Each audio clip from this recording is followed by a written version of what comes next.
Genealogical Institute of the Maritimes. It was established in 1983, and it's called the Maritimes Institute because it's the joining of the three provinces, New Brunswick and PEI and Nova Scotia, genealogists. So genealogists from those three provinces got together in 1983 and established a certification board, which is called the Genealogical Institute of the Maritimes. This was brought about because the three archivists for the different provinces, the three provinces, asked us, a number of genealogists, to get together and set up this certification board, because they were getting letters from people who were interested in genealogy from other countries, particularly from the United States, and those people wanted to hire genealogists to carry out research for them in the three archives, but the archivists didn't have names of genealogists who were well known and well, let's say, had a lot of a good reputation and were well informed about genealogy. They didn't know the names of people, so they wanted to have names of people who were certified in genealogy and had written exams in genealogy, and therefore they could then recommend those people to those individuals who were writing in, asking for the name of a person I can hire to do the genealogical research for me in your archives. So that was the whole reason why it was established in the first place. So within the first 10 years after we were established, we had, the Genealogical Institute of the Maritimes had approximately about 100 applications from people in those three provinces to become certified. And over the first 10 years, we certified probably 50 people, either to become a certified genealogist or a genealogical record searcher.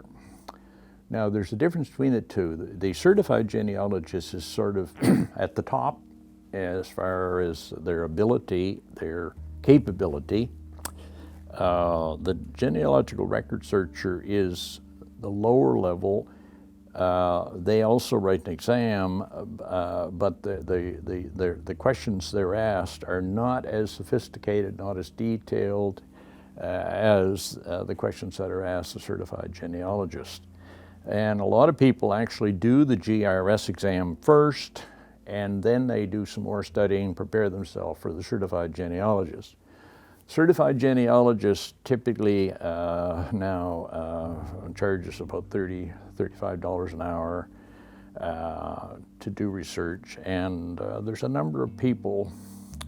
I would say there's probably 10 or 15 people now in the Maritimes who don't exactly make their living at this, but they do supplement their income quite a bit by taking clients, again, particularly from the United States, because a lot of the Americans are interested, have relatives here or have ancestors who came from here, and therefore they're interested in genealogical information.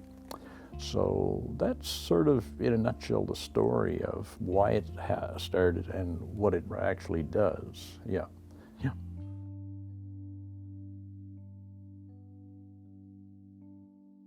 Well, there's two reasons. One is that they do want to become certified so that they can then set up a professional business of genealogy and make a bit of an income.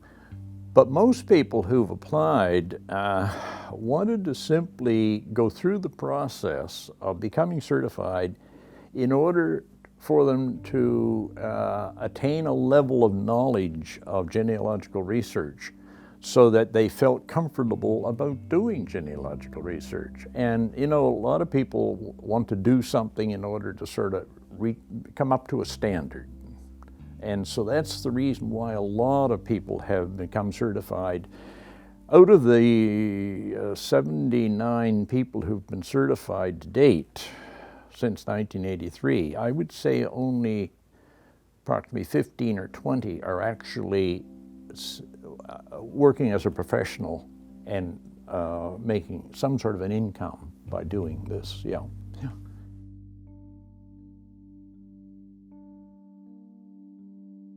You go on the Genealogical Institute of the Maritimes website, and it will tell you how to go about applying. And the first thing you do is you actually just send a letter saying that you're interested in applying.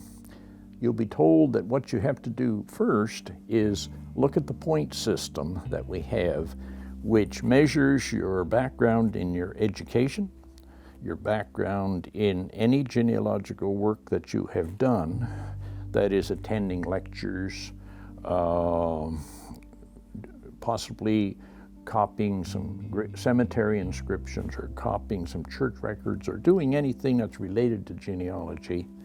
And have you also been involved with genealogical research societies such as the GAN, Genealogical Association of Nova Scotia, or other genealogical organizations around the province?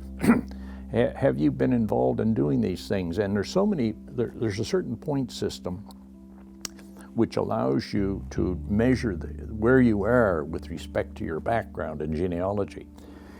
If you have more than 7 points, you can apply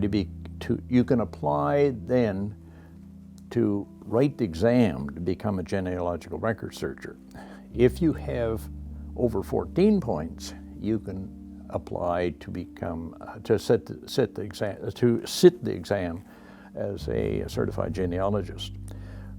There is a step in between, and the step in between is that you have to submit a genealogy of a family, any family, that covers at least 3 generations. And the whole idea of that is to allow the examiners to have some idea of how far advanced you are with your genealogical research. Do you know what the primary sources are that are available to do genealogical research? Have you used these? Where are these sources? And how have you put the information together that you found to make it presentable to someone else? Okay, so that the whole idea of writing down a genealogy is a little complicated because you have so much information. Can you condense it into some form so that someone else can understand what you were talking about and what you're writing? So we asked that the person, after they're accepted with their number of points, to submit a genealogy. It's then examined by the examiners, and then they say, yes, this person's ready to write the exam. The exam is a closed book exam. It's for 2 to 3 hours, and the exam tests your general knowledge of the history of the province of Nova Scotia, the geography of the province of Nova Scotia, the settlement pattern, the different ethnic groups that came in, when they came in, how do you find information about them? So you have to learn something about land records, something about probate records, wills and estates, something about what newspapers exist, what church records exist, what cemetery records already exist, where can you find the information? You know, you have to become knowledgeable about all these sources. There's 26 different primary source records that genealogists use. And the question is, where are they and what can you find in these records?